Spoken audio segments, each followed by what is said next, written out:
మా ముస్లింలకు అందరికీ హామీ ఇస్తున్నా 4% ఉద్యోగాల్లో కాలేజీల్లో ఆ రిజర్వేషన్లు కాపాడే బాధ్యత మాదని మీ అందరికీ హామీ ఇస్తున్నా.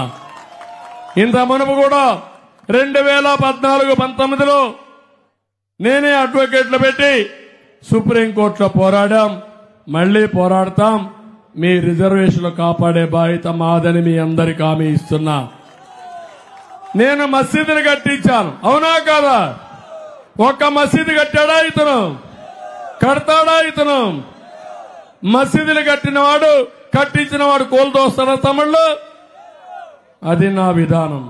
ఈ దొంగ కథలు డ్రామాలు ఆడుతున్నాడు, ఓట్ల కోసం మీ దగ్గరికి వస్తాడు, నాటకాల రాయుడు. మీరు నమ్మద్దండి. మీరు అధియాత్రకు పోవాలంటే ₹1,00,000 ఆర్థిక సహాయం ఇవ్వడానికి నేను ముందుకొచ్చారు. విదేశ విద్య పెడతాను. మౌజుములకి ఇమాములకి 10,000 ₹5,000 ఆందోళన ఇస్తా. మసీదుకి ₹5,000 ఆర్థిక సహాయం చేస్తా నెలవారీగా. అన్ని విధాలా మిమ్మల్ని ఆదుకునే బాధ్యత నాది. మీరు కూడా ఒకసారి చూడండి. నేను ఇచ్చిన మేనిఫెస్టో మీకు ఎంతవరకు బాగుందో మీరు ఒక్కసారి చూసుకోండి. అదే మాదిరిగా ఈరోజు ఇక్కడ బ్రాహ్మిన్స్ కూడా ఉన్నారు. దేవాలయాలన్నీ మీరు ఒక్కసారి చూస్తే హిందూ దేవాలయాలు సత్రాల ఆస్తుల పరిరక్షణ కోసం హిందూ ఎండోమెంట్ బోర్డు ఒకటి ఏర్పాటు చేస్తాను. 50,000 కంటే ఆదాయం ఎక్కువ వచ్చాయి ఆలయాల్లో అర్చకులకు కనీసం ₹15,000 ఇప్పించే బాధ్యత మాదని మీ అందరికీ హామీ ఇస్తున్నా. 50,000 కంటే తక్కువ వస్తే ఆలయాల్లో పనిచేసే అర్చకులకి ధూప దీప నైవేద్యం కింద ₹5,000 నుంచి ₹10,000 ఇస్తాం. వైసీపీ హయాంలో దాడులకు గురైన ప్రతి ఒక్క దేవాలయాన్ని ఎంక్వైరీ చేపిస్తాను. కడాన రాముడి తల కూడా తీసేశారు రామతీర్థంలో. తప్పకుండా అలాంటి వాళ్ళ శిక్ష పడాలి. తిరుమల తిరుపతి దేవస్థానాన్ని అపవిత్రం చేశారా లేదా తమిళ్లు? ఇది న్యాయమా మీకు? వాళ్ళని శిక్షించాలా లేదా? తప్పకుండా శిక్షిద్దాం. పురోహితుల్ని వంట బ్రాహ్మణుల్ని కుల వృత్తిగా గుర్తిస్తాం. బ్రాహ్మణ కార్పొరేషన్, బ్రాహ్మణ కోఆపరేటివ్ క్రెడిట్ సొసైటీని బలోపేతం చేస్తాం.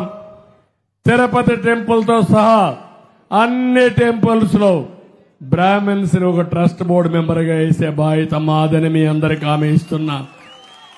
దేవాలయాలు కాపాడుతున్నారు.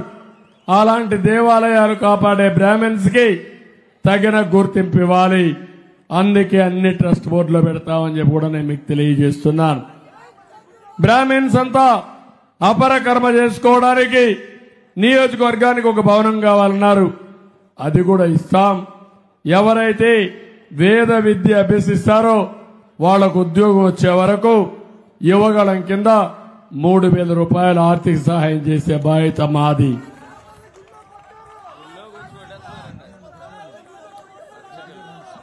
అర్చకుల్ని గుళ్ళో కొడుతున్నారు, ఇమాముల్ని మసీదులో కొడుతున్నారు. కాబట్టి ఒకటే గుర్తుపెట్టుకోండి, నేను వస్తానే ఇలాంటి ఏమనాలి, వీళ్ళని ఏ పేరు పెట్టాలి?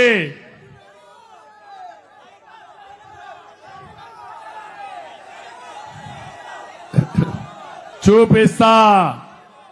వీళ్ళ ప్లేస్ ఎక్కడ పెట్టాలనో అక్కడ పెడతా. తమిళలో నేను అడుగుతున్నా, ₹200 ₹2,000 పింఛన్ చేసింది ఎవరు తమిళ్లో? నిన్న మహాడుతున్నాడు సైకో. ఆయన ₹2,000 నుంచి ₹3,000 చేశాడు. చేశాడా అని అడుగుతున్నా. అబద్దాలు కోరవునా కాదా అని అడుగుతున్నా. నేనే 2,000 చేశానా లేదా అని మిమ్మల్ని అడుగుతున్నా. ఇలాంటి అబద్దాలు చెప్పేవాడిని ఏమనాలి తమ్ముళ్ళు? సైకో అనాలా? ఇప్పుడు నేనేమన్నాను? 3,000 నుంచి ₹4,000 పింఛను ఇస్తా. పింఛను ఏప్రిల్ నుంచి ఇస్తా. మీకు జూలైలో ఈ 3 నెలలు 3,000, ఆ నెల 4,000, ప్రతి ఒక్కరికి 7,000 రూపాయలు పెన్షన్ వస్తుంది. కూటమికి ఓటేయండి, పింఛన్ అందుకోండి. ఇదే కాకుండా దివ్యాంగులకి 4,000 నుంచి 6,000 ఇస్తాం. జూలైలో పెంచింది 3 నెలలు 6,000, ఆ నెల 6,000, 12,000 ఇచ్చే బాధ్యత మాది.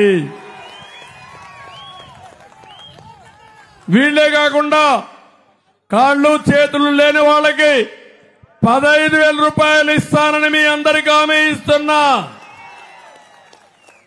ఇలాంటి వినూత్నమైన కార్యక్రమాలతో ముందుకొస్తాను. ఇప్పుడు అడుగుతున్నా, ఏం చెప్పాడు? పింఛన్లు ఇస్తా అన్నాడా? ఇస్తాడా?